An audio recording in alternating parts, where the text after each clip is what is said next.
And now joining us to discuss this is a public health expert, Dr. Oyebade Oyedunmade. Dr. Oyedunmade, thank you so much for joining us. Dr. Oyedunmade, are you there?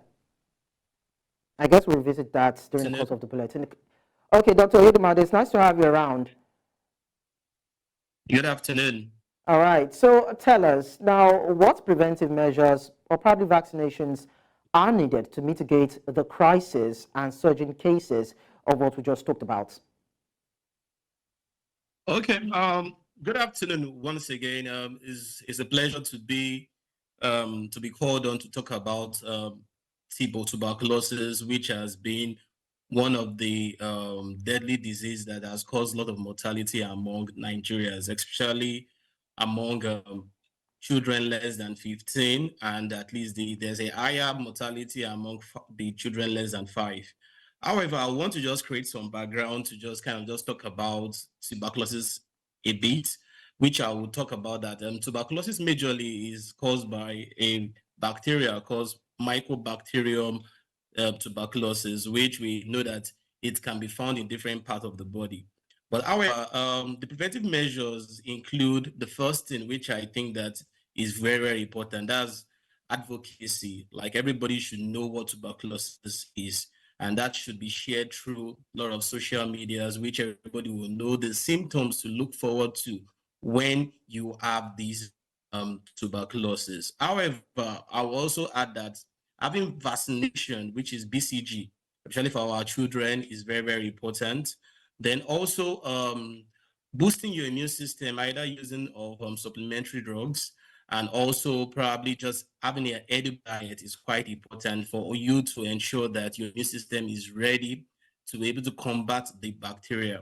Lastly, I will also say that imbibing a cough etiquette is quite important, because you know that a whole lot of people don't even know that they have these tuberculosis, because we have the ones that are dominant and the other ones that are active. So you can have somebody that is dominant for a lot of years and the immune system goes down, and suddenly you will just notice that this person is exposed to TB, and the person comes out with TB. And a whole lot of people, like some people, don't even have the luxury to just go to the healthcare facility to seek treatment. So that's why we need to just kind of just call for help, like for everybody. All the authorities and everybody should be concerned that tuberculosis is a deadly disease, and in every hour we have about 37 people that die.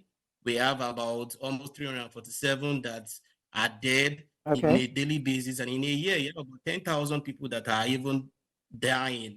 So it's good for us to just put measures in place to ensure that everybody is being screened, and there's a measure that is put in place to ensure that everybody goes through these diagnostic measures, and to be aware that tuberculosis is real and it's curable. So, Thank you. all right, are there people who suffer these particular ailments that are stigmatized? And when we have cases like that, how does it affect the patients? And what is being done by, of course, the workers, the medical professionals, in helping to deal with the issue of stigmatization? Okay, thank you for that question. I think that question is very useful to this topic, because I kind of work with the HIV program, and there are a lot of stigmatization around it, and we know that people with HIV have tendency to have tuberculosis because they are just like intertwined to each other. So there's stigmatization as the truth, and the only way to break that stigmatization is by us, like, you have to just continue to just kind of just talk about it. Like for the what TB Day, I think for my the place that I kind of just work with, what we came up with was to just have a lot of jingles and a lot of banners that we post everywhere, just to just tell people that tuberculosis can be cured, because a lot of people have the misconception that once you have tuberculosis, you have to be running from the person and all those stigmatization, which is affecting treatment of these people, of this set of people. But looking at it, is more common with HIV people, with diabetes, with people with poor immune system, and the stigmatization is real. but we just need to just continue to just advocate and just try to just talk about it until everybody now have the literacy of what tuberculosis is and to seek help than just doing the stigmatization. Thank Okay. you.